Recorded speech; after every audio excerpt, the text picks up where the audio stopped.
Hello, folks, and thanks for listening in. Today's episode should be a lot of fun. I'm joined by the founders of C-Trax. Sean and Kiah Tolliver and Michael Clinton saw the weed legalization movement picking up steam and realized there was a gap in point-of-sale software, CRM software, payment processing, and a host of other back-office and front-office features in this growing industry. I'm fascinated by how quickly legalization has picked up in this country and across the globe. So I hope to cover a bit of that history as well as where the team sees it going. Sean, Michael, or MC, and Kiah, thanks so much for joining me. Yeah, thanks for having us, John. Thanks for having us. Awesome. So this is only the second time I've done three people at once in an interview, so it's a little bit of a learning process for me, but it should be fun. It ended up going well last time. It was with the Dual Boot team. So can one of you tell the listeners what C-Trax is exactly today? So C-Trax is a point-of-sale inventory management, product compliance, and payments platform specifically for CBD brick-and-mortar retailers. Specialize in managing all the front office operations of running the retail business of the store and giving retailers actionable reports that they can use to increase their bottom line, market to their customers, and grow their business. Awesome. So is there a similar piece of software that the listeners may have heard of that applies to other retail operations that you'd compare it to, but specific to CBD retailers? So maybe like a Toast, right? Like how Toast is focused in on restaurant management and kind of improving like the customer experience. We focus on that for CBD specifically. Some of the more focalized Square products and stuff like that. Okay. So prior to starting C-Trax, MC and Kiah, I know what you two were doing, working with me at Level, obviously, but what were you doing, Sean, before you started C-Trax? I spent the majority of my youth in automotive retail.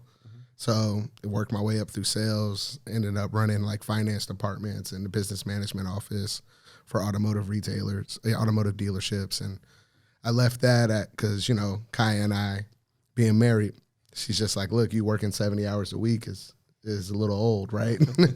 And so at her probing, I actually ended up taking like a technology sales role for a company called ABN that sold digital marketing solutions to dealerships. So then I used the relationships that I had built over 15 years in automotive retail to go back and sell these guys on marketing and stuff like that. And then while in Las Vegas on a trip with this company, the NADA, it's kind of when I decided like Kiah needs to come out to Vegas, and when we went back, that's when it was all born, right?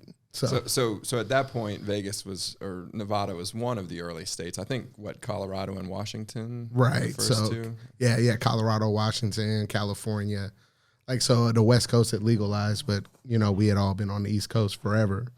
So when I went back to Vegas for NADA, that was my first time being in a legal state, ever. And it's like legal for rec there. It's not medical. So yeah. I'd been to a few states where I'd spent a lot of time in California when it was medically legal, but the first place I went where it was recreationally legal was Vegas as well. Man. And on your suggestion, I went by Planet 13, and we were talking before the show, like it's just a different experience. We picture the way that weed was bought illegally, certainly when I was in high school. Not that I was doing it, but it was quite a different experience to say the least. How would you guys describe the experience of going into a legal cannabis store, just for people who may not have been into one, even though I think at this point many of our listeners probably have? I would say it's very educational. When you go and buy weed from your guy, here, or in non-legal states, you get this is what I got. Like, do you want the regular stuff? Do you want mids, or do you want loud? And that's kind of like what it is. And how much do you want? And how much, right? But when you go into an actual dispensary, you get to actually learn about, the way that different strains make you feel, like different terpenes. You learn about I think the dosage. I learned a lot about dosage at Planet 13. Exactly, those types of things. Because for instance, if you try edibles, most people that I know who don't want to indulge in cannabis started with edibles and they had a bad experience because they had a bad dosage. And like if you go and buy in a legal state, you'll be able to get like most of the edibles they're like broken down into like this is what an actual dose is. So try it as opposed to break a piece off and then see how you feel. Exactly. Exactly. So it's very educational. Yeah, that was certainly my experience, and I've been into a handful of CBD retailers in Charlotte and elsewhere as well, and I feel like that they do a good job of educating as well. It's just, Absolutely. Hey, what are you looking for out of this? Are you looking to reduce anxiety? Are you looking to sleep better? Do you have an injury? Because there are a lot of things that it may be a placebo effect for me, but I think that there are some products that are very, very effective that are based on CBD. Absolutely. Yes. And CBD, right, it's, as Kiah was saying, it's about dosage. It's about being committed to the consumption of it, right? Mm-hmm. So if you're a sublingual customer, right, that's something that you take for 30 days. Yeah. That's not something that you just put it in your tongue and you hope that it's going to change your day, right? It's a process of building up that tolerance inside your endocannabinoid system, so that way your body changes how it functions, right? So and you can prove that it's working. It doesn't have to be guesswork. I wear a Whoop strap, which quantifies all sorts of different aspects of your sleep. It tells me how much time I spend in deep sleep, how much time I spend dreaming, how much time I spend in light sleep, number of disturbances, how quickly I fall asleep, and I can say across the board all of the numbers objectively improved when I started doing sublingual CBD. Nice. For me personally, I had to get to a dosage of I think it was 100 milliliters. Is that the dosage that they use in sublingual? Yeah. Which is a pretty sizable dose. Yes. But I'm not talking about a small difference. It was an order of magnitude. I prior to taking high doses of CBD, I was lucky to get 10 minutes of deep sleep, and it's not uncommon for me now to get an hour and a half, hour and 40 minutes, and that makes a bigger difference than the total amount of sleep. I can sleep 8 hours, and if 10 minutes of it is a deep sleep, it's not a restorative sleep. So, right. So I think I think the fact that you can quantify it, inflammation can be quantified. You can look at your inflammatory markers. You can look at the swelling on an injury and use the CBD cream, and I think it's a very effective medicine for sure. Absolutely. 100%. So you came from a background in selling cars and then selling solutions for car dealerships. I mentioned that I worked with Michael and Kiah for a while, both doing technical project management for Level for a handful of different clients. When did you guys as a team start to think about launching C-Trax? When I know you mentioned Vegas, but when did it really start to be like, hey, this is something that I want to be a part of? So Kiah birthed the idea. So yeah. Okay, Vegas happened. Actually, let me back up a little bit. My goal prior to Vegas was to find something. 'Cause I've been an entrepreneur. Like both my parents are entrepreneurs. It's kind of in my blood. So I kind of wanted to take Sean down this road of entrepreneurship with me. And I remember he said to me one time that one of the only things that he would really get out of the car business for would be cannabis. And so that was the first motivation, right? So we went to Vegas. You should have told her for the porn industry, Sean. I joke, Kiah. That would have been a little bit more difficult, but we were both enthusiasts. Sean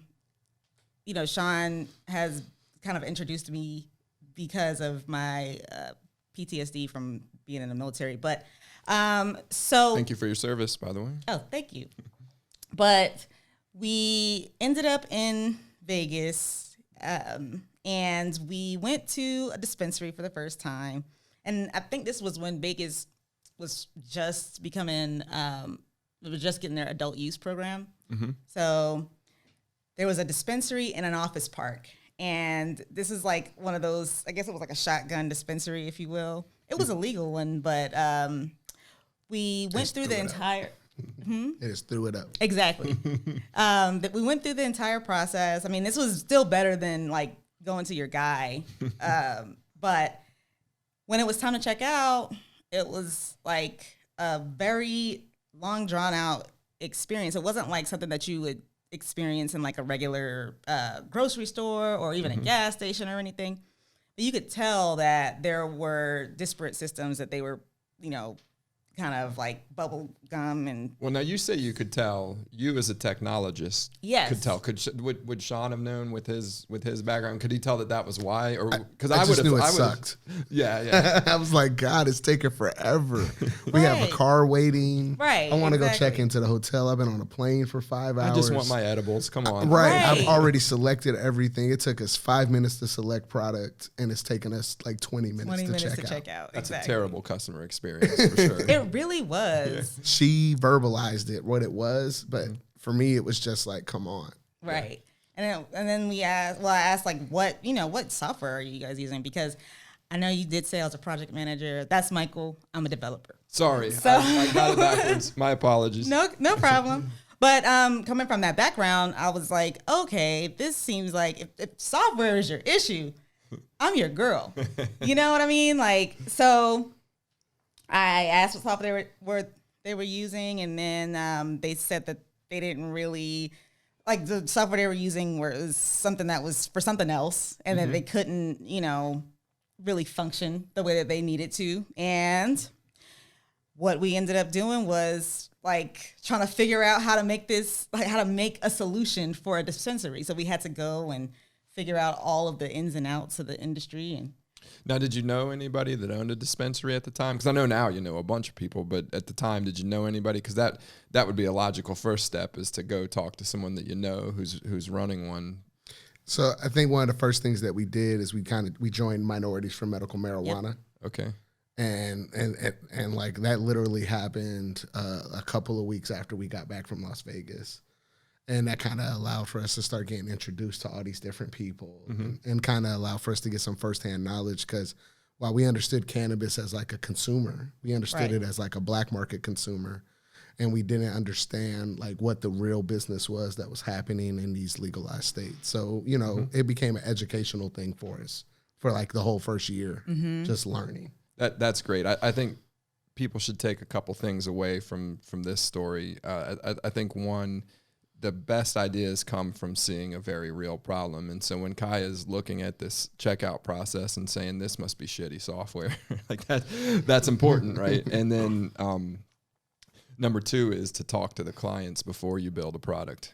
Too often I see people think they know what the problem is and they build the product and they just miss the mark. Myself included. I've been very guilty of spending a lot of money building something that's the wrong something. And it's why I recommend people read about the lean methodology and learn about it, which is get in front of the customers, learn what the customer wants, and then get something in front of them and get feedback from it, because I think it's just a much, not only more effective, but a way cheaper way to do it for sure.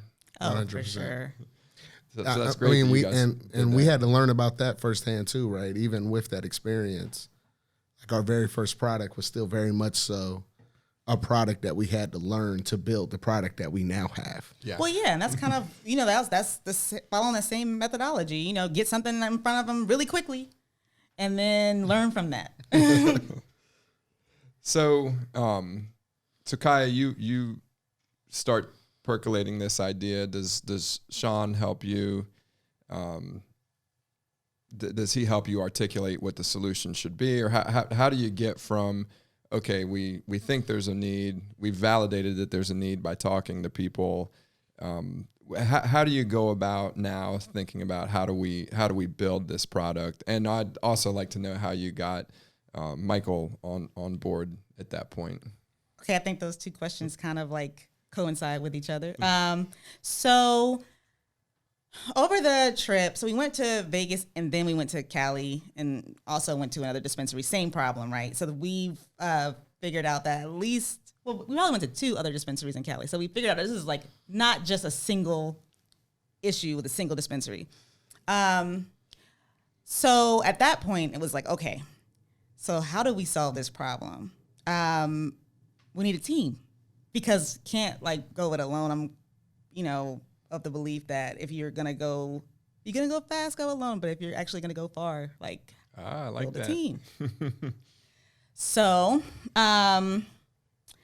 when we got back, I went to work at Level and talked to a couple of other folks in the team about the team that I was working with, which Michael was a part of, about my idea. It's like, hey, and I want to tell people, just because I was involved in you were very good about talking to me about that at the time. I was the CEO at the time, and we had built a rapport because I had a program called Shoot the Shit with John where you could come schedule, and Kiah was literally the first two people that talked to me. So first of all, I think it's great that you took advantage of that.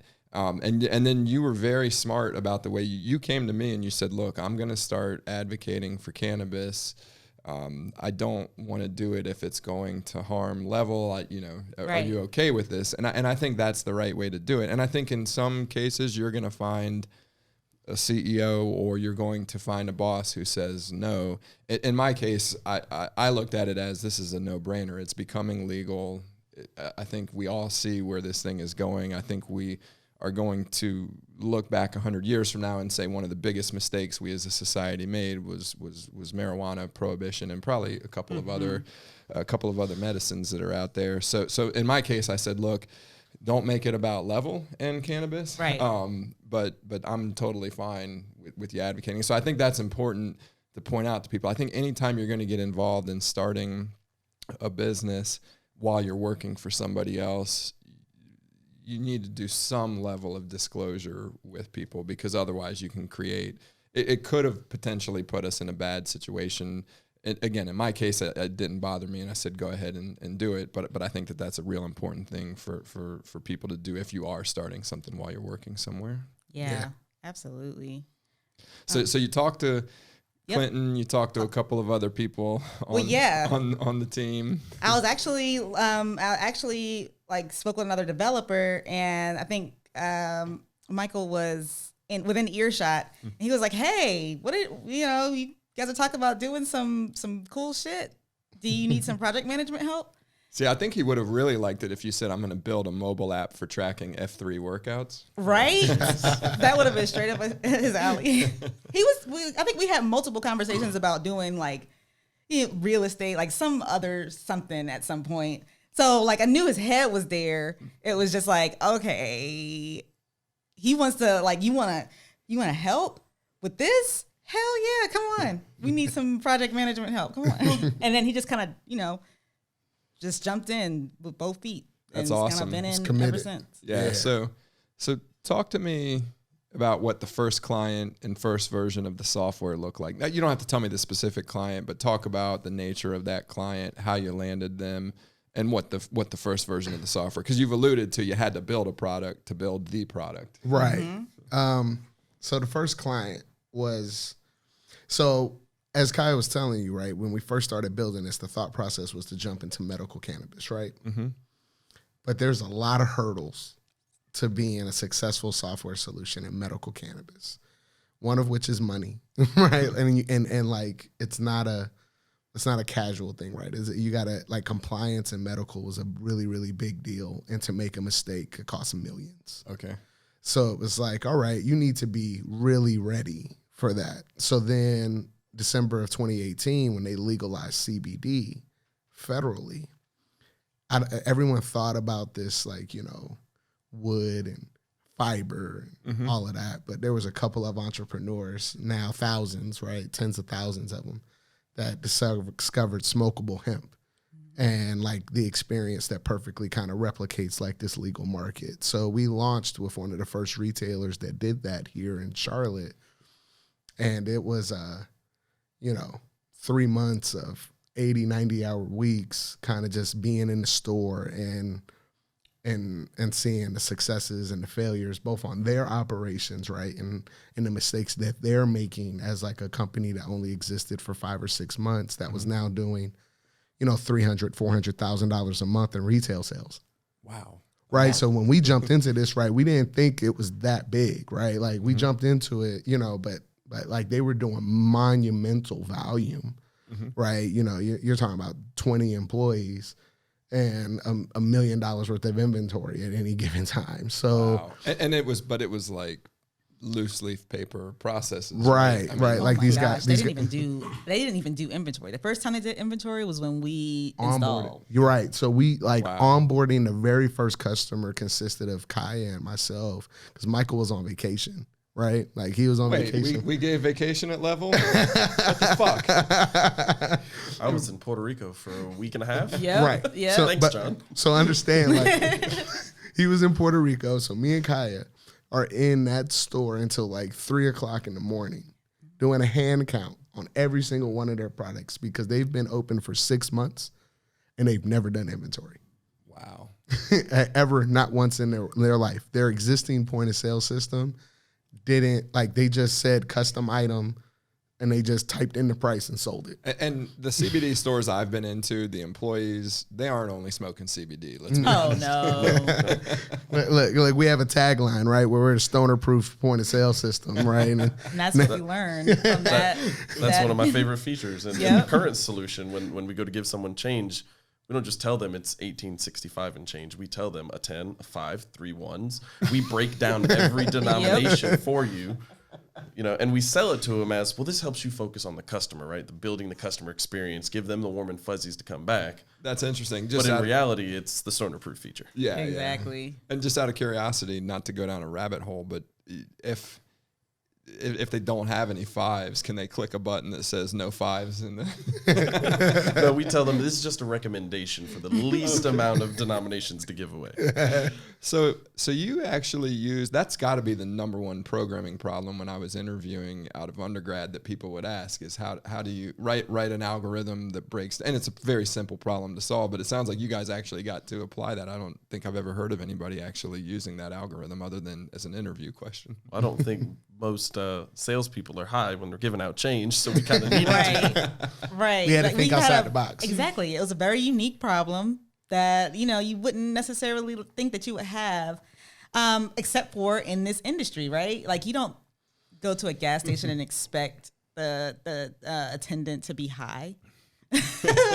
But you go into a CBD and or a THC dispensary, and it's very possible that somebody just took a rip out of a huge, 6-foot bong.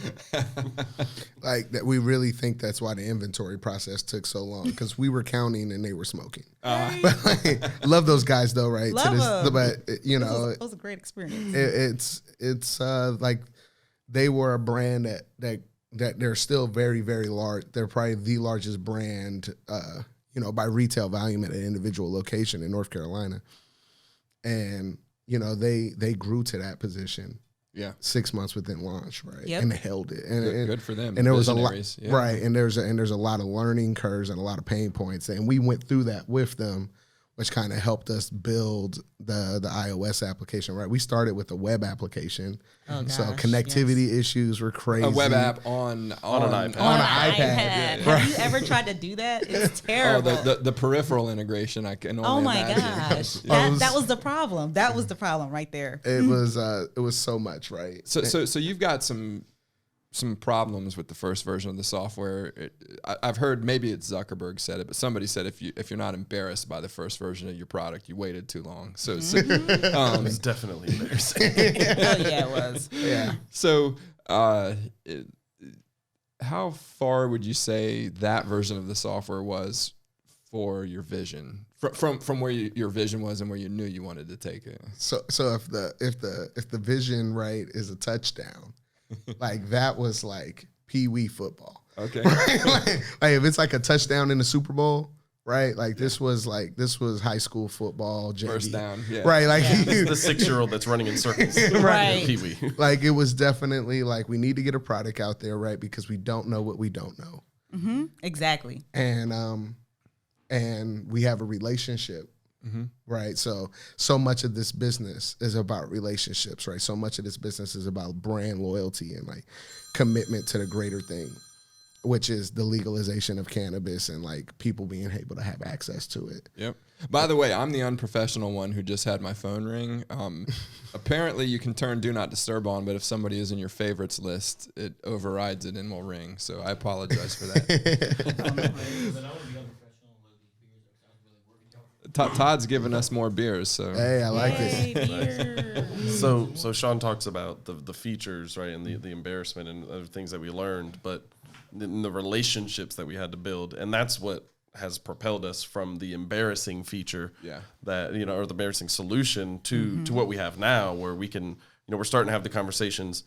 Could we sell this to the vaping industry and not CBD? Could this go to tobacco? And I was joking with the developers the other night. Every time we're in a store now, we're assessing and judging the hell out of the point of sale that they're using right in front of us. Wow, that's great. So How many taps was that? It's the nerdiest conversation to have. I can reduce your taps by 3. But it's funny, but that actually is a really big deal. When did you guys start thinking about raising money? Like Immediately. Okay. Because, well, I mean, we didn't come from money. We knew we needed money to, build this company. We didn't think that we could bootstrap When you've it. got to go to trade shows, you've got to get your name out there. You know? We had to. I mean, we were competing against, at the time, when we were thinking about going into the medical and recreational or medical and adult use space, we were competing against people who actually had a lot of money, Right. So well, and everybody, just to put a finer point on that, everybody knows that there's a lot of money lined up in the cannabis space. Absolutely. And not just in the software. It's in the seed. It's in all the technology around the seed. It's in Genetics, everything. Everything. all of that. Yeah. Yep. So we knew that there was no way we were going to be able to make a dent in this industry without raising capital. Well, and there's like immediate hurdles, right? Like to do a successful metric integration, right? Like the majority of software companies out there in the space, Metric is like the leading state compliance platform for medical and adult use. And so to do integrations with that platform, normally you're hiring like a third party company that's Metric certified, right? And those bills can be 50 or 100 grand. And that's just the certificate, like that's just the integration, right? As a consultant, that sounds like a small bill. They need to drive that revenue per customer up. Right. And but for us, right, it's like that's a lot of dough, though. Right, like Yeah. that's everything, right? That you pick up, right? So and that none of that is to actually build the point of sale that goes in front of it. Right. And so, while Kiah was a developer, right, Michael's a project manager. I can't write a liquor code. And so, they can't build it by themselves. Yeah. So then it became and there's no way, like, it's hilarious, right? We'll share about it later. But our first franchise customer, they tried to compete against us with one developer. And like, now they 13 use months us. later. Right. They Right. use us. Wow. So But building software as a product, it's very different than using software. Yes. yeah. And so, I often think that the users of the software that I've built were smarter than I was because they made a lot more money off of the transaction. Every but time. it's a different skill set, right? right. Yeah. I mean, we look about the amount of revenue that goes through our retailers and we think about what we get paid off of it. Exactly. Sometimes we're like, damn, we should have just started a store at the same time. Right. So Yeah, absolutely. So when did you get to a version of the software where you said, okay, this is what I'm ready to bring to market? Maybe you're not there yet. I judge from my conversations with you that you feel pretty good about where the software is. But when did you get to that point? I think it was when we finally got like a real deal name of a payment processor to say, yeah, I'll work with you, right? So Sean alluded to it earlier. That was Square. Yeah. So you look at an industry where everyone's like, ooh, I don't want to get anywhere near weed, especially from a payments and a financial perspective, right? I mean, they could lose everything if the wrong transaction happens. Well, and it's federally illegal, even though it's legal in a large number of states. Disclaimers. Yeah. Square doesn't fund weed. But if you're a federally chartered bank, you don't want to touch this shit, right? Yeah. Or even its cousin, CBD. Exactly. Right. And that's always Which is been the insane, problem. which is federally legal. Right. And that's always been the problem for fundraising, the problem for validation, right? They're like, ooh, how do I know it's CBD, right? And that's where some of the features that we're building come into place, where we've got stuff like digital certificates of analysis, right? So you get your receipt and your COA is on it. So, if Sounds like a non-fungible token use case. very, very, very much so. Or a nice little QR code. Awesome. So, yeah. So, what is the customer experience? How different is it if I go into a store that has C-Trax? Obviously, my 5-minute selection process and then 30-minute checkout process goes away. But what other things are different for a customer? I like to give the example. So when we're selling, I like to give the example of, like, I'm a pizza guy, right? Mm-hmm. Call Domino's, Pizza Hut, Papa John's, who's ever got the deal. And they always you call them on the phone and they're always trying to sell you some extra random deal, right? You want breadsticks in a 2-liter for $5. And me personally, I don't drink soda. Never have, never will. Yeah. So why are you trying to sell me something? I've purchased from you several times in the past. And I've never bought a soda. Why are you still trying to do? It's a waste of time. So for anybody who goes into a CBD shop or medical or recreational, they've always got, candies and honey sticks and bottles of water all by the register. Those little splurge purchases for $1 or $2 that they just try to randomly upsell you. And that's pointless, right? So where we've got a feature where we're actually tracking John's purchase habits. How much does John spend every time he comes into the store? What are his favorite products, his favorite categories? And for us, that was one of those features that's a difference maker, that when you talk about the experience that the retailer has, right? They don't have to guess. They don't have to remember your name. You look like the other guy that came in. They can look at it and see, oh, wow, John's average spend is 100. And I, as a customer, I'm not being sold shit that I don't want to buy. Right. Exactly. And that's where I mentioned before, that's the warm and fuzzies, right? That's you go to a store and you have an experience that you remember. That's the store you're going to go back to next time. You want that retail experience to feel like Cheers, right? Yeah. If I say, hey, John, how you doing? How did you like that sativa pre-roll last time you came in? Mm-hmm. Right. Awesome. Versus you're going to make me feel like Norm. Right. I'm a regular. Right. Exactly. Versus, hey, what brings you in today? Because I don't really remember you. You're just a face among a face, right? Well, and I can say the first couple times I went into a CBD retailer, it was nerve-wracking, right? They check your ID, that you don't know what to expect. You're picturing something. I don't even remember what I was picturing, but it wasn't what I came into. And I just remember being nervous. And when you add on top of that they don't remember you, I can see why that would be a big differentiator, to be able to say, hey, John, good to see you again. How'd those pre-rolls work out for you? Absolutely. Right. Yeah. So, like, for me, I go to, my first recreational spot in California on a trip for a company I used to work for. After hours, I went in and I go through the whole process. I'm going to point out it was fully legal in California at the time. So I go through the whole process. I don't know what to expect, right? Sean wasn't with me. Kiah wasn't with me. So my people who have experience aren't with me. So I'm going in alone. Yeah. I'm like, oh my God, what do I do? It is nerve-wracking in a weird way. Yeah, well, the check-in process, I'm like, okay, what do I do? Well, then you scan your ID, and then you sit for 15 minutes in this cramped space that, with COVID restrictions, I can only imagine what it's like in there now. And then you go in, and then you walk through the velvet ropes, and you slalom all the way to the front and wait for your bud tender to call you to the register. And you feel like a cow being shepherded to slaughter, right? And then I get up there, and the guy's like, so what do you want? And I'm like, 2 weeds, please. I don't know. I'm not a large consumer of the marijuanas. Help me, right? And he tries to educate you, and you can tell he's trying to speed you up. He's trying to get you in and out so he can because there's 20 more people waiting. Yeah, and it's just a horrible experience. Yeah, and we've put that energy into the product that we've built, where I can say, hey, John, you spend $100 on average, and you came in here to buy a $20 pre-roll. And I know what your favorite categories are. Yeah, I can upsell you. Absolutely. I wish you could sell him a pizza too, because there seems like a high likelihood of right. Pun intended. Right. So, talk to me about the current state of legalization in the world, in the U.S., in the Southeast. I'm constantly hearing about new states authorizing. I think I read about Virginia. Mm-hmm. Yes, Virginia's happening. 2024.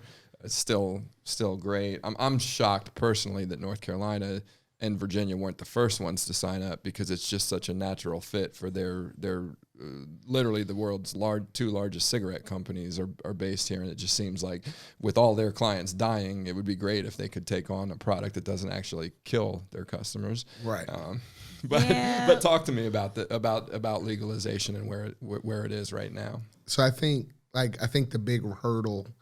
I think public support in North Carolina is overwhelming, right? But I do think that you have a very archaic legislative body that has made their loyalties and their commitments to their people. And none of those are the welfare of North Carolinians or the legalization of cannabis, right? So Right. I think as a community, though, I think like you see certain jurisdictions like Charlotte Mecklenburg as a whole, as a majority, right, is not really caring about cannabis enforcement, right? North Carolina has essentially slightly decriminalized it to where it's discretionary if somebody goes to jail. But in the arresting officer's discretion, right. Okay. So, but even that, right, led to racial I was bias and gonna- things yeah. like that, which is deeply concerning, right? Because when it becomes an arresting officer's discretion on who he locks up, right, we already know which community that impacts. And so, And I want to come back to that specific issue because I think that's a fascinating aspect of this that people thankfully are actually talking about. I don't know personally if there's real action coming out of it, but I know that that's at least a conversation. So I want to hit on that. How many states do you know off the top of your head are currently legal? 32 have done like full blown like rec decrim. Wow. So like you're talking about the vast majority of America now, right? Like it's and even outside of that, right? I think there's you're looking at like another 7 or 8 that have done like just solely medical or something like that. Well, I know I've heard that New York was going to be a really tough one to flip. Did I hear correctly that something happened in Jersey? Like it was a mess up for a vote? Or So they passed They passed adult use, didn't they? right. Yep. So that like New Jersey is going full blown adult, like decrimmed. It's How nice of them to wide open. let adults enjoy right. Medicine. Yeah. Right, that is medicine. far less deadly than alcohol. Exactly. It's very nice of them. And cigarettes. I mean, I also, Maybe they'll let restaurant owners open up soon. that would be great, you know. Right. Also, I mean, I think it's kind of zeroing in, like it's closing in. We've got all the countries around us. Mexico recently legalized. Was Canada Canada's one of the first Western countries? right. Yep. They full blown like rec legalized I across love the country. Drake. One of my favorite lines. I love so many Drake lines, but when he said "back home smoking legal," Like exactly, Right. right? And even the Caribbean, like my home, Barbados, has recently legalized, and they were probably like one of the last places in the Caribbean that I thought would legalize. But I mean, the majority of the surrounding nations are legalized. So I don't know. I feel like it's about time. Yeah, I mean, I think like the Southeast is like the last stronghold of like and it's the traditional. Did I hear like Alabama or Mississippi or one of the deep South? Mississippi. Yes, Mississippi. And you're like, how is North Carolina behind Mississippi? And Don't underestimate our legislature's ability to shoot ourselves in the foot. I've just learned that in the last 10 years. Well, we spent the whole year before COVID, right? We spent that entire year fighting to keep like legalized smokable hemp. when North Carolina was once world renowned for hemp. Like there is a museum in like some country in Europe that has a whole exhibit about North Carolina hemp. Like seriously. Right. Wow. And like literally when New Jersey's trying to legalize, right, Illinois went full blown rec, right? Canada went full blown. We're arguing in North Carolina legislature over smokable like hemp flower. Yeah. And they were trying to criminalize it so they could arrest farmers that had crops already in the ground. Wow. So it was, so it's just, and the only reason, and like this was like North Carolina's law enforcement pushing against it, right? Like the Sheriff's Association and things like that. And like their position was, well, like we would rather they just like either legalize cannabis completely or criminalize flower, period, because for them it's like the burden of distinguishing between the two falls directly on like $15 an hour law enforcement officers. Yeah. And like when it depends on that, somebody's civil rights is going to get violated. Right? And I've seen hemp flower and weed flower. And you can't tell. You can't tell the difference, but it's even harder with oil. How do you know this isn't tobacco oil? It's impossible with oil, right? It's edibles too. Yeah, it's So I understand their frustration as a law enforcement community, right? But it's really the people that get penalized, and it's because legislature doesn't want to make meaningful change. You have pig farmers like deciding whether or not like cannabis should be legal in North Carolina until like we move people like that out of office. Yeah. It becomes this, like North Carolina is like left in the dust as Georgia tries to legalize, as South Carolina tries to legalize, Mississippi, Virginia, right? Like when we really could be a regional leader as a state. Yeah, you don't want to be the last one to legalize. Right, No. because then like the market is filled up and the destinations, right, and the events and the places like, look, I know about a place being built that's going to happen in Virginia, right, that's going to become a destination for cannabis consumption. Mm-hmm. And that could have been built here. Yep. But now it's going to be built on the border. And like that's going to be millions and millions and millions of dollars of revenue that Virginia is going to get paid on that North Carolina will never see now, but it will come from North Carolina residents. Absolutely. Yeah, and it's crazy because you think about the people that are the entrepreneurs who are going to leave because they want to go pursue sure. the opportunity there. Right. For sure. We're like, I mean, honestly, like, you know, quiet as kept. I feel like if we were anywhere else, we would be so much further along. Mm-hmm. Like Right. from an investment perspective, from, you know, even just, you know, the like, I guess, guardrails they have in place for businesses like ours. Right. Sure. Minority owned and cannabis, like separately. Yeah. You know? In the South. In the South, right. Well, and I think we should distinguish the Southeast because I do think that there are some southern states that are on the west side of this true. country that are very distinct and not that Texas is legalized yet, but my guess is that They will. they're going to have to soon. I mean, Oklahoma is like the wild, wild west, right? Like Oklahoma is like the California of the Midwest, Okay. Yeah. right? So like they have a full-blown decrim, like full-blown rec system. You can get a recreational license in Oklahoma for like 10 grand. Wow. So like you have every trap star from the Midwest like setting up in Oklahoma, and it's like flooding the Texas market. So at this point, you either participate, Yeah. or you run yourself ragged trying to stop the flow, and it's like next to impossible now. And let's be honest, if you start arresting everybody that's enjoying that cannabis, there's going to be some very prominent business people. Exactly. Right. Exactly. You know you're no longer enforcing the will of the people. Yeah. Yeah. You know. No, that's a great point. So we've talked about CBD. Can you talk about the difference between CBD and more traditional weed? It's like diet weed. Diet Right. weed. It's Minus the psychoactives. right. Yeah. You know, so like hemp derived like cannabis flower, right? It's just essentially a strain of marijuana that's genetically like dispositioned to have a low THC count, right? So, Yep. you know, it's grown with the 0.3% parameter, and they're just encouraging. And what's a good weed strain from a percentage perspective, just to compare it? So 0.3% with CBD or less. Right. Versus, you know, traditionally you don't really see anybody smoking anything less than like 18% THC. Wow.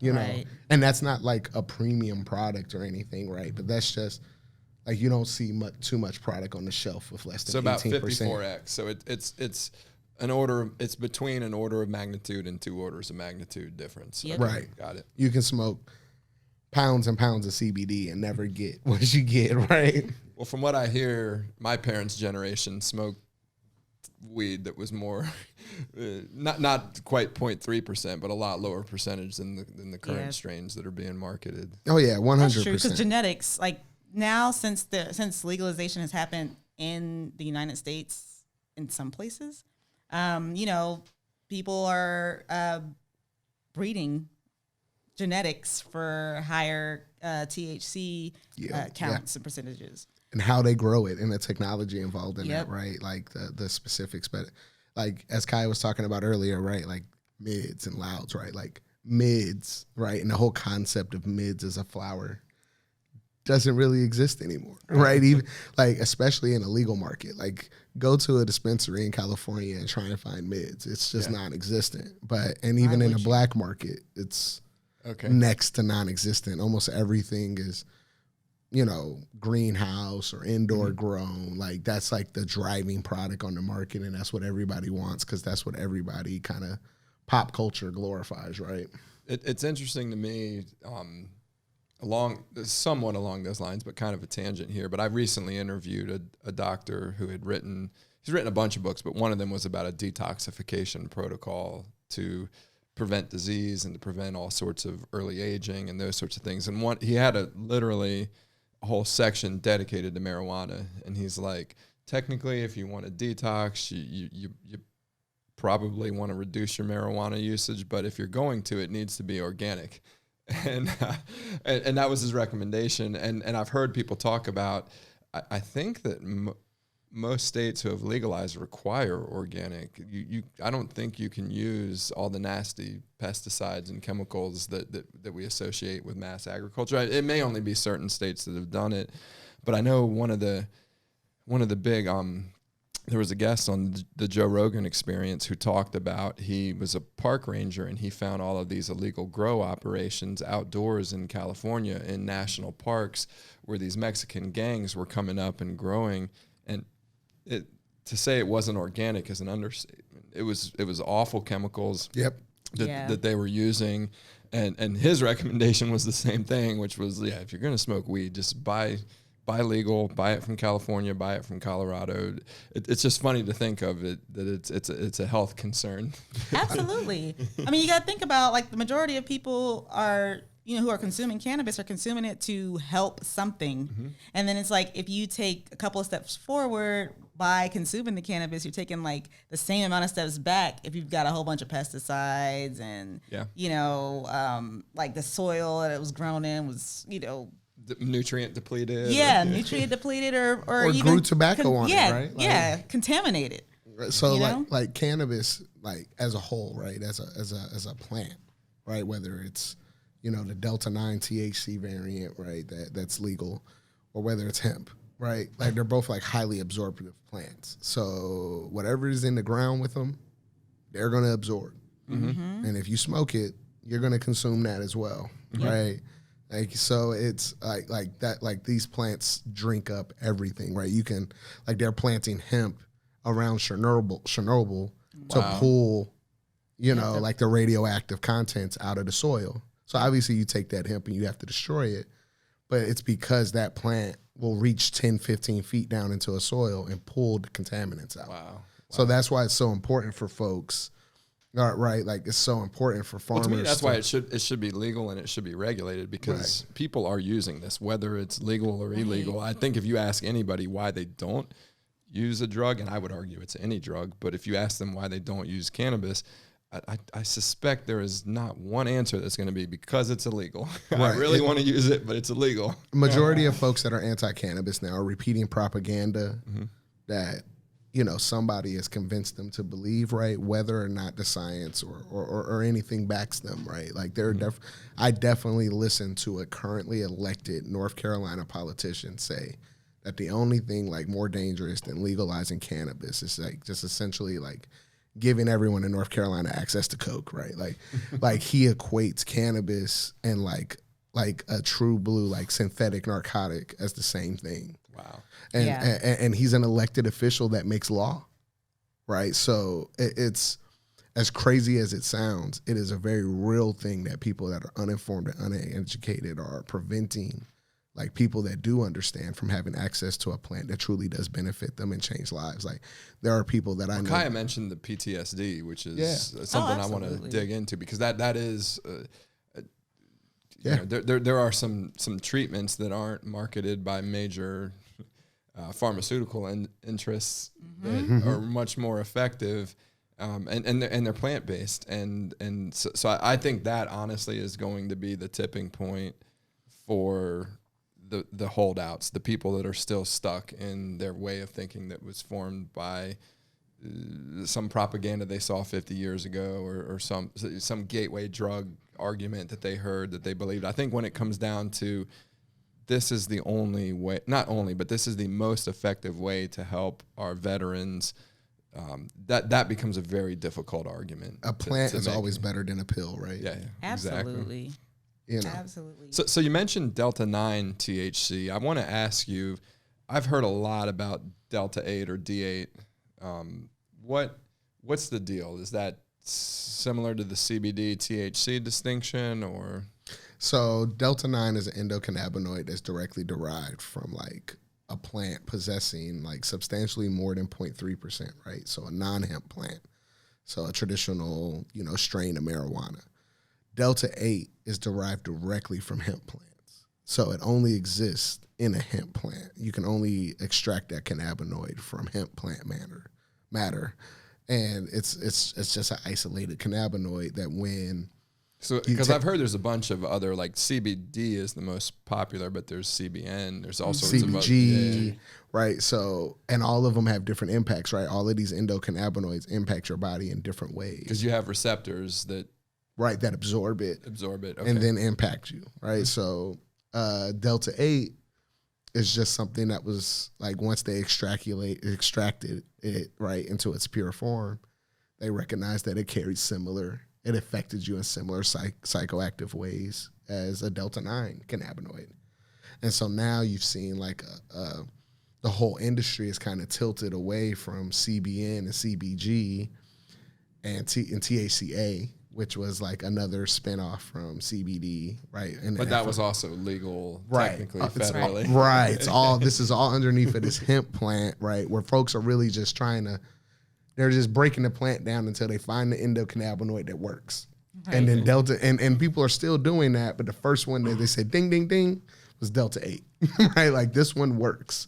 And it's almost as effective psychoactively as a Delta 9 product, right? So if you have a quality Delta 8 vape or edible or even Delta 8 sprayed flower, right? Because you can't get Delta 8 in a true like organic flower, right? So you can only grow like good quality CBD flower. And then you, from like a separate like hemp product, you would extract the Delta 8 and then spray your hemp flower with it. Okay. So that's how you would give that impact. But these products are as potent, if not more potent, than some THC strains. Has anybody clamped down on it? Any of the 18 remaining states? Or they haven't figured it out, right? Like, so it's still like everyone's trying to figure it out. Like, they're like, what is this? Like, how worried do we need to be about it? But there's no current legislature that addresses it. It falls underneath a legislation that makes it legal. So you really would have to actually write a new bill to criminalize it, right? And so they don't even know enough about that to get the support necessary to address it as of yet. So now it's being kicked up to like the FDA and like they're trying to let government agencies kind of rule on it. And that's just a slow and very like tedious process. Yeah. And in the meantime, our retailers are upticking their sales 30-40% off of this new product because people that are trying to replicate, a Delta 9 experience can with the right product. That's fascinating to me. So I want to address the elephant in the room. We've talked a little bit about it, but most weed legislation that I see today has an argument about a social justice component. Can you just talk about what that component is, why it's important, and kind of your thoughts around that whole discussion? Yes, because most of the issue is, if you look at the cannabis industry, like the legal cannabis industry right now, most people look like you, John. And historically, you mean handsome and debonair? Totally. Handsome, wow. debonair, and white. Okay?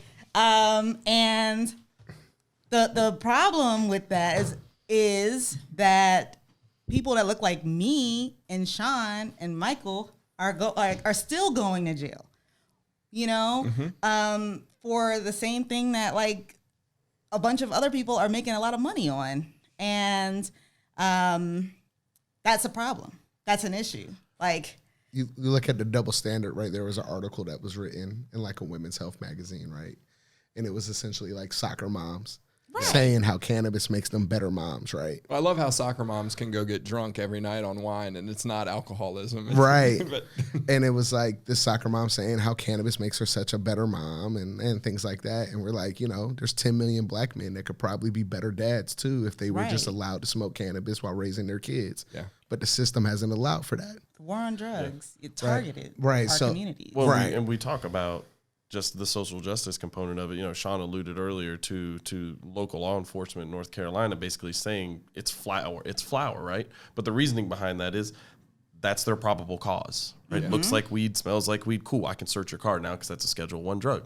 And they say they find all these other things when they do it, but those are black and brown people that are getting searched. Well, and I think in general there are way too many interactions between police and our citizens, and I think that's why you see things happening where the more interactions you have, the more George Floyd interactions you're going to have, right? And so this is just one of those where I think if people took a step back and just got away from the politics, got away from all the emotional arguments here, and just said, okay, what percentage of our interactions are based on the criminalization of a relatively benign product that might be very good for you? We don't know because we can't do any research because it's illegal, but it might be very good for you.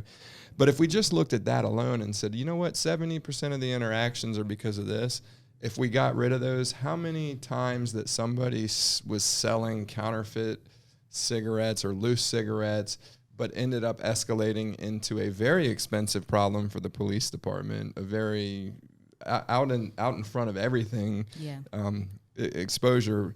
What if we just made those go away? It just seems insane to me that we haven't made that calculation purely on pragmatic grounds. Forget about social justice. It's just pragmatic at that point. Because so much of the short-term thinking of law enforcement, right, is about driving revenue.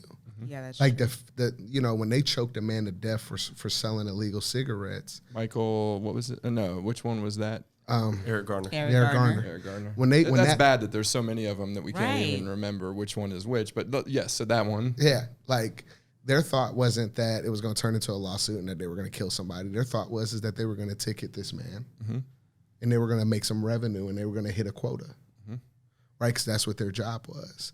And like that's like what's fundamentally flawed in like the majority of policing across the country, right? Is that when you are incentivized to ticket people, then what you do is you select low-hanging fruit, which is poor brown people, right? Like that's where the corruption in law enforcement comes from, is that the easiest person to write a ticket or to lock up is the person that I know can't afford to fight me.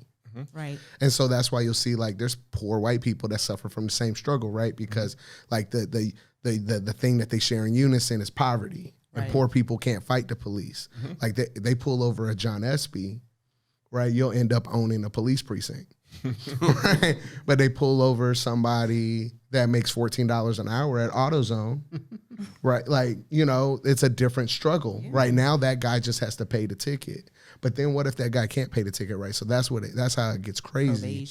Right? Like you get put on probation for the cannabis, right? So it's a $300 ticket, right? But if you're a $12 an hour guy, it's a gift that keeps on giving. Right. That $300 is like, oh my God, where do I come up with $300 in a lump sum? So then they put you on probation, but they don't tell you that the probation fee is $150 a month. So every month that we have to monitor you, we're going to charge you this additional amount, right? But you got to realize I'm on a payment. My only reason I'm on probation is because I couldn't afford the $300. Yeah. Right. So they basically put you in like a 40% interest loan. But it's like when the banks charge $35 for a return check. It's like, motherfucker, I can't even like. Right. I couldn't afford to pay the doggone thing that you charging me. And then if you break down the numbers, right, you know, like exactly like Sean said, the white guy who's also in poverty experiences the same thing. But when you break the numbers down, they don't break it down by the economics. They break it down by the color of the skin. Once you start breaking it down to the economics, you actually see it's designed to keep people at a certain class. Right. That's true. It disproportionately affects black men and I the don't most, think it's right? controversial. I think in most tellings, it was very racial motivations that led to the banning of of cannabis. I think it was black jazz smokers in New Orleans. Influencing white women. That was the fear. Oh, right? yeah. Like this is that is the premise of all anti-black and brown, like influencing white women to have sex with black men. Not even playing. There was a whole a birth of a nation.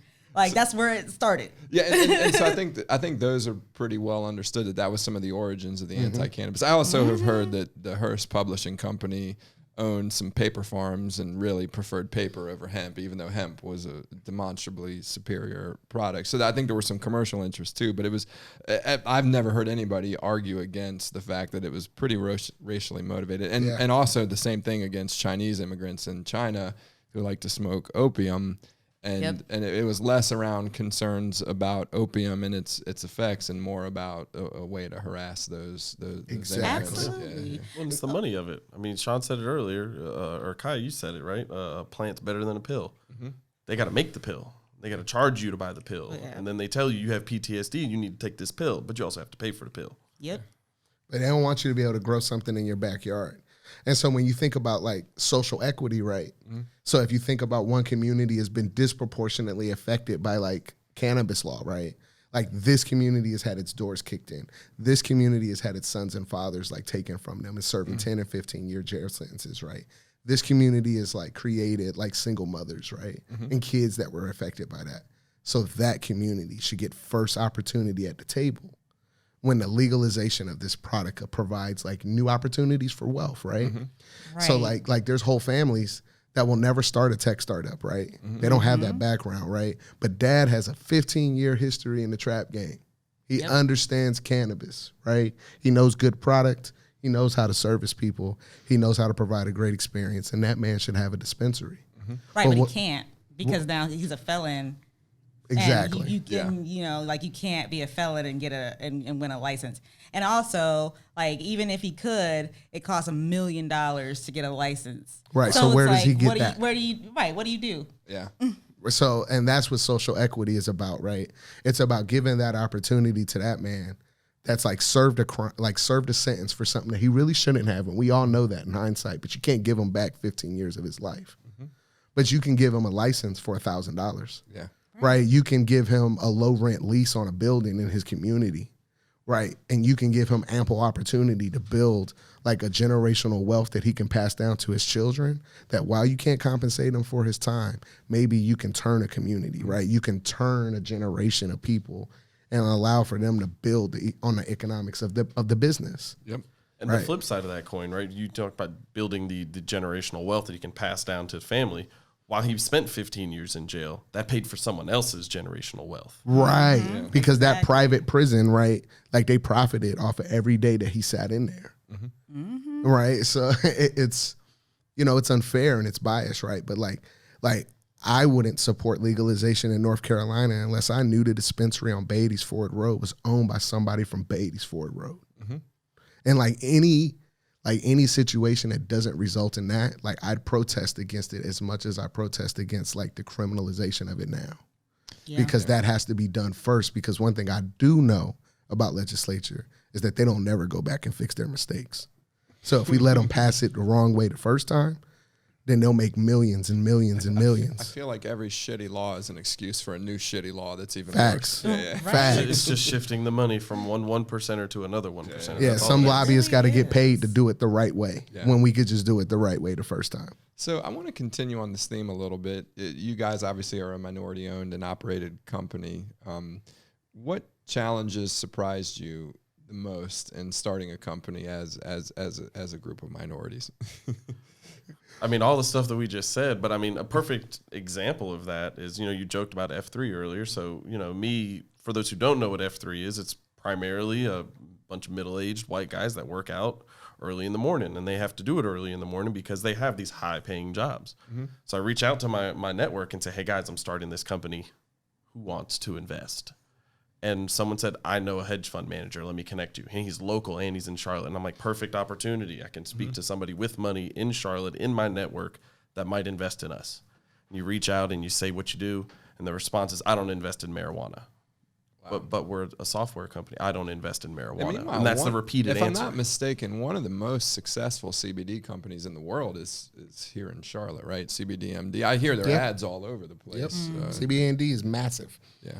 Yep. So, and interesting. So they found capital, but the people backing that also found capital in other sin industries, and you know, so they've got a different risk appetite than maybe a hedge fund manager does. But and you know, you find like people like CBMD, right? Like when people are investing in like products like to consumer, Yes. We definitely recognize like BCC. anything B2C is a whole different animal when it comes to raising capital, even in the CBD space, right? But when you're a B2B technology solution with an all minority founding team with no startup experience in one of the most conservative cities in the Southeast when it comes to investment capital, right? Right. Like patronizing an industry that's not even legalized in your state yet. Yeah, it's tough. Right. Absolutely. It's tough. It's a mountain. Mm-hmm. Right. It's like climbing Mount Everest in the middle of a storm, and there is no rescue, right? Because nobody at this table is independently wealthy. Nobody at this table's parents have any type of meaningful means, right? Like literally up until 2 years ago, I paid my mom's rent. Right. And that's the thing. When they say like, oh yeah, you should do a friends and family round. That's what you need. Like we are the friends and family. Yeah, we invested Like- in everyone else's like ideas, are the right? friends. Yeah, I mean, you know, when we were talking about doing that, right? My mom's like, well, let me put something in there. I'm like, you're using your tax money to invest in my company.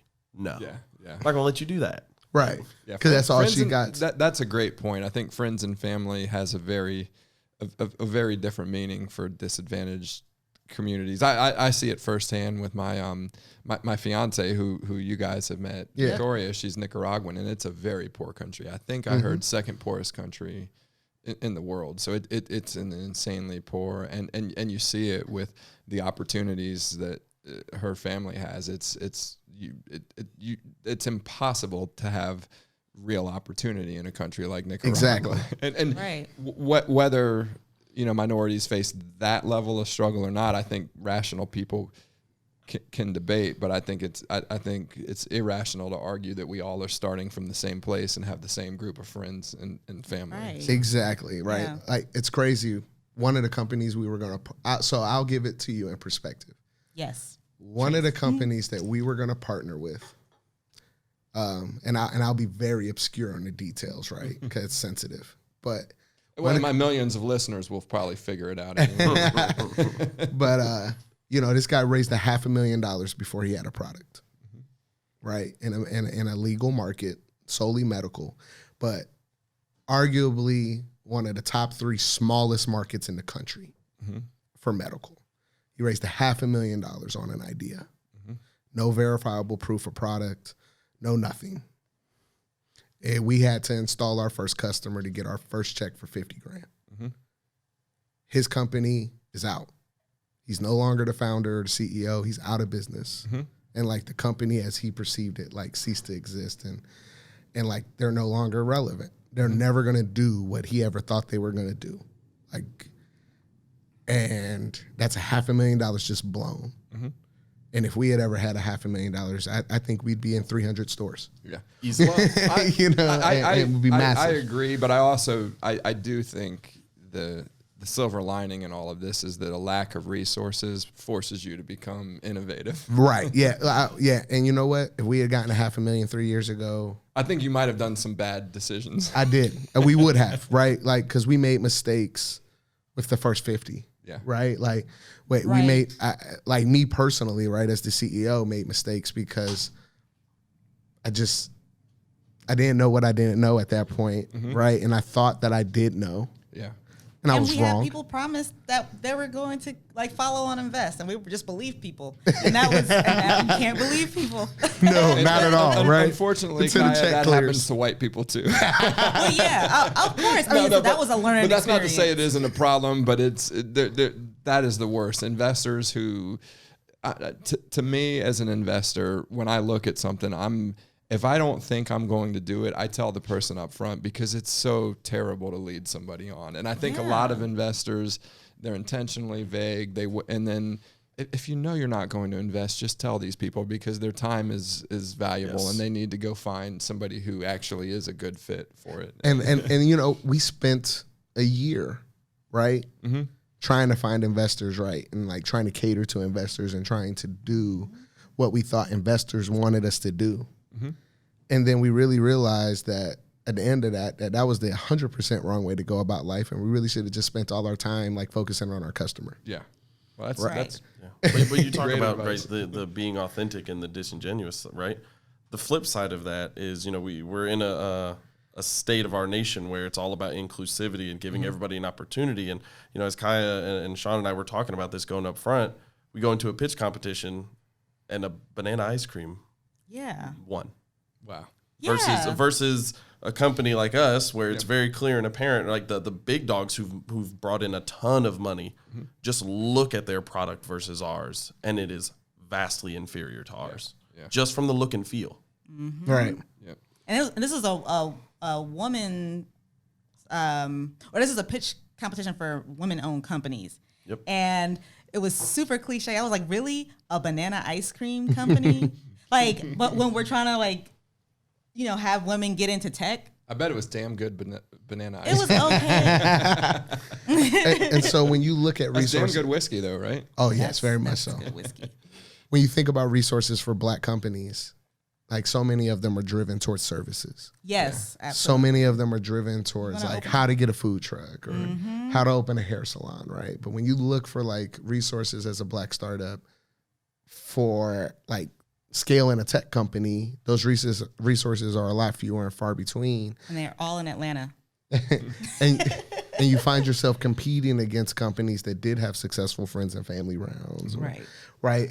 And you're like immediately disadvantaged, right? Like, for example, the guy that raises $500,000, right, versus us raising, 150, right? It's like his opportunity for failure was so much greater than ours, right? Like that, like there's an inherent, like for us, we have to prove so much more for the equal opportunity. Yeah, there was a study done on women-owned businesses that went and raised money in the VC, from VCs. And I don't remember the exact statistics, but the basic finding of the study was that they were way more likely to be asked questions about how are you going to manage shitty outcomes as opposed to how are you going to grow the business. And if you think about the mindset of an investor asking that type of question versus what they're asking men, there's no possible way that a woman can compete on equal footing because you're not even in the same reference frame. Right. They're not even asking the same questions. It's not the same. You have to respond to a different concern, right?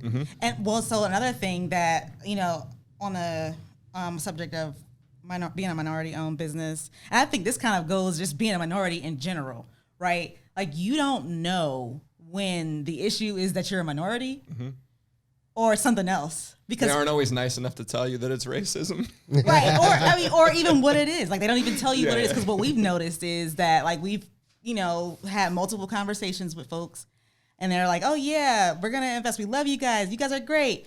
All you need to do is do A, B, and C. And then you come back with A, B, and C done. Oh, you're great. You're awesome. We love you. So now do D, E, and F. Yeah. Goalposts keep moving. Right. Like the goalpost keeps moving. It's just like, okay, wait. What is this? Because in the back of your mind, I mean, we are in America here. Yeah. You know what I mean? Like we are like, so is this really because of D, E, and F now? Or were you never going to invest in me? Like, because you haven't invested in any other minority owned companies. So then it makes you like disillusioned with the whole process, right? So then you just say, you know what? I'm going to just stop going down this road because like it always changes what the issue is. And so instead of going down this road, we're going to just like, and that's kind of how we existed for the last year, right? It's just going on about it on our own, right? And whatever sacrifices and struggles we have to go through to get there, we get there, right? And we grind it from like our little $1,000 a month, $1,500 a month in revenue, right? Pre-COVID, and even during COVID, right? We dropped down to like essentially we had 3 retailers that were actually still operating. Wow. Yep. Right. It was devastating. Yeah. We do the right thing and we say, well, your store's closed, so we'll just suspend your billing. Right. How many commercial real estate places said, oh, it's okay. Yeah. We know the governor said you can't go to your office, so you don't have to pay your bills. Yeah. They didn't do that. Yeah. No. Well, and even beyond that, how many of the banks suspended those mortgage payments for those? Right. And so, for those commercial real estate owners. So it's exactly. Yeah. So like we doubled down on our product. We're like, let's stop chasing investors. Let's stop trying to be what an investor wants us to be. And let's be the company that our customers want us to be. And like through that, right, we landed our franchise deal. We continued picking up stores even during COVID. So when retailers' revenue was like at an all-time low, like they were still choosing to spend more money to partner with us. That's awesome. Because they knew that they could increase and grow their business by partnering with us, and they believed in the product that we had built. Wow. And from that, right, it expands, and now we're in this new year, and everyone's opening up, everyone's running outside, and now the momentum's kind of crazy because our Facebook blows up, right? Our Messenger blows up, and versus a year and a half ago when I first went out here with this product, I was like, hey guys, so let me just sign you up, right? And I'm gonna waive billing for like 6 months. I just want you to use the platform. And now we have a partnership with NC State to kind of do data analytics reporting, right? They're going to write a paper based off of retail performance directly off of our business. And that's awesome. And while we still need capital, and it would be really great, right, to having a huge investment so that way we could spend money on marketing in Texas and in Minnesota where like these burgeoning CBD retail opportunities are exploding like North Carolina did, and we can pick up additional stores. We understand that like our time is our time, right? And we're going to keep growing. We'll hit our 10K like recurring revenue mark this summer, and we're confident in that. We hit $1 million in processing, and we'll probably double that number over the next 90 days. And we're going to get there when we get there, right? But we understand Rome wasn't built in a day, and we understand we're disenfranchised in some opportunities, but like we haven't let none of it stop us. That's awesome. So yeah, absolutely. I want to shift gears a little bit. Now we're seeing, I mentioned that I constantly am noticing new states legalizing marijuana. Now it's even psychedelics are being decriminalized, maybe even legalized. But obviously that wave is coming. What similarities exist in your mind for these products? From THC as opposed to a psilocybin or a DMT or... I think it's going to be regulation. I think that when we do see legalization and decriminalization of these other substances, it's going to be regulated highly, because I think that's kind of the angle that the people who are advocating for them to become legal That's are the going. capitalist way. Exactly. So I do think, so what we have built is a retail platform for regulated industries. So, like we were talking about earlier, So in your mind, there's no difference There's no real between if you're difference. selling a DMT pen or a CBD pen or a Right. Delta Not 9 at all. THC pen. Exactly. That's the space, like to us, that's all our space, right? Like we were talking about going after vape now, right? We've matured as a platform now where we kind of recognize that the same broken services that existed in CBD retail exist in vapes, right?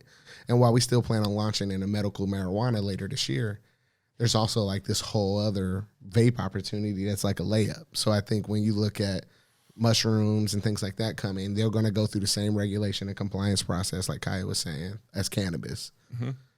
And we're going to plug and play directly into that process. But, America, one thing about America, they're never going to give you back a freedom without an expense. Yeah. Very true. Right? Like you got to pay something, right, to get it back, right? And that's one thing we've learned in cannabis, and I'm sure they're going to do the same thing with mushrooms and DMT and whatever else they want to give us. So do you think this legalization process will be faster, the same, or slower for mushrooms, DMT, ayahuasca, peyote, LSD, MDMA? I mean, the list goes on and on of these drugs that a lot of mainstream places are talking about the health benefits of them. I feel like even faster than they were to jump on the cannabis bandwagon. But is it a faster process, slower, or Cannabis kind of ripped off the Band-Aid, right? Like if you can legalize that, then like what's the big difference between this? So I think like once a state, like I don't think you'll see a federal jump onto it, right? Because it's just not their it's not their pig, not their farm. Right, like they're just like, look, nobody's pressuring us now, so we're not gonna deal with this, right? We'll just deal with cannabis because that's the big thing. But I think like on a state level, I think once they go about, like once you approve cannabis, then I think it's a very short like transition to like mushrooms. But that's the cliff, right? It's not medical legalization. yeah, It's full blown. we're just gonna go straight to this, Right. Once you legalize rec as a state, then I think the state has shown that it's like open-minded enough for anything. Yeah. I mean, wasn't it Washington that just did mushrooms? Yeah. No, it's Washington I did. know Oakland did as a city. They were one of the first. Oakland was one of the first, but they decriminalized psilocybin up to a certain I think it was either level. Washington or Oregon that decriminalized everything. Everything. I did hear about that. Yeah. Like that's like Wasn't that season 5 of The Wire? Where, right. where the It cops was. just decided to stop enforcing drug laws? Amsterdam, right? Amsterdam. That wasn't season 2, was it? No, that was definitely like season 3 or 4. That's when Season 2 was the forgotten season. Such a good show. So one of the things I hope people really latch on to for cannabis and psychedelics is the value of these medicines for treating massively alcoholism, PTSD, depression, concussions, opioid addictions, so many other things that traditional big pharma drugs have flat out failed on. I mean, they're just the most ineffective treatments that you could give or therapies that you could give for these things. And or even worse, they are the problem, right? Mm-hmm. In the case of opioids, Purdue being sued and trying to come out of bankruptcy being an example. But I'm most excited personally about the research implications of legalization. Scientists and researchers will now be able to build out data sets that identify what are the treatments that we can use these for, Absolutely. where are the real dangers, what are the lethal doses, which a lot of the things we've talked about, from my understanding, don't have a lethal dose, which is not what you can say about Tylenol or a handful of other drugs. But exactly. Right. what other benefits do you think we will see that maybe aren't as obvious that come from this movement towards mass legalization of recreational, historically recreational drugs? So like Generational wealth. yeah, a whole new revenue opportunity, right? Yeah. But like to me, maybe like some folks will just stop being a stick in the mud. Yeah. Like, like just like, life is meant to be lived, right? Mm-hmm. Like these like restrictions and these binding rules that we place upon ourselves as a society, and what we determine to be acceptable and what we determine to not be acceptable, right? It's so extreme that I think it applies like a whole different level of pressure and stress to like life, right? Like instead of everyone like screaming about politics and like who's like the good candidate and all that, like everyone should just like, smoke one and just like kind of like be a human to the other person in the room, right? Like take some time to share empathy and if these natural products, right, that God placed here, right, right, if these products can help kind of be that path, then maybe like the criminalization of them is right is why we're so fragmented as a people. Right, it's because like we don't have this thing, right? You think about Native Americans, Well, yeah, right? if your culture is illegal, but mine's fully legal, even though mine might be drinking this delicious whiskey we've been drinking, but it's much more dangerous, arguably, than some of these other things. That creates a friction between cultures. Immediately, right? Like when you go back to Native Americans, right? They all gathered around the fire, and they smoked, Peace right? And they shared and they basked with each other, right? And they broke bread with each other, and they shared love, right?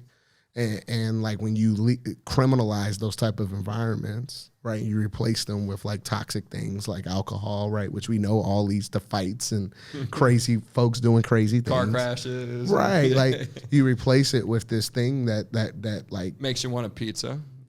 That might be the side effect of it. right, like Right. maybe folks will be decent to each other. So I kind of hope that in legalization, that's America kind of finally freeing itself from the chains of nonsense and saying, like, let's focus on each other, right? Let's focus on being free as a people and kind of embracing each other. Yeah, and not criminalizing people who are addicted. Right. Like that is going to be huge because Give them help. addiction is, it's a medical problem. It's not like a criminal problem. So if you are able to legalize everything. I mean, I'm all for it. Like decriminalize everything. Excuse me, not legalize, but decriminalize and possibly regulate so that you can know when somebody is about to go off a cliff. You know what I mean? Addiction when you're wealthy, right, is a Malibu treatment center. Right. Addiction when you're poor is a prison cell. Yeah. And that's the thing we need to fix. Yeah.